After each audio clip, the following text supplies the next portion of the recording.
Guitiriz, terra da pedra e da auga, loce unha paisaxe na que predominan os dous elementos naturais que lle imprimen carácter.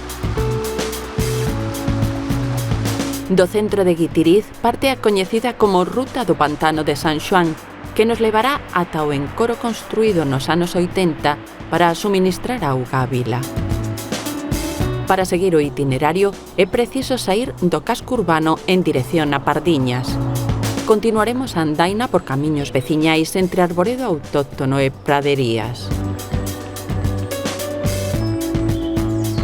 Un paseo apracible no que poderemos gozar da contorna e contemplala coa mesma calma que transmite o que nos observa.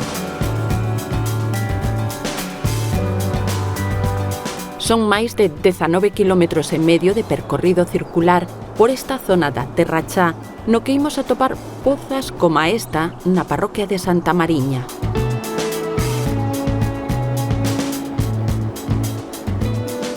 O camiño ascende neste tramo, no que faremos unha parada para, asomados a este balcón de pedra, admirar unha panorámica que abarca máis aló da chaira.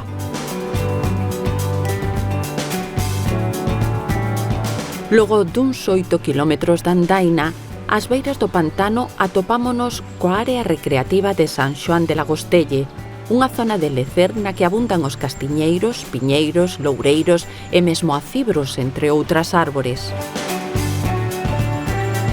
O encoro ten unhas 3 hectáreas de superficie de lámina de auga e 12 metros de fondo. Foi construído aproveitando o caudal de varios mananciais. Na área recreativa hai unha fonte de pedra do ano 1985, da que emana auga cristalina, e unha casa tamén de cantaría construída no 2001 polos comuneiros de Lagostelle, que alberga un aula forestal. Dende o pantano, iniciaremos o camiño de volta ao punto de partida da ruta que iniciáramos no centro de Guitiriz. No traxecto pasaremos pola aldea de Cezar e polo muiño de Pardiñas.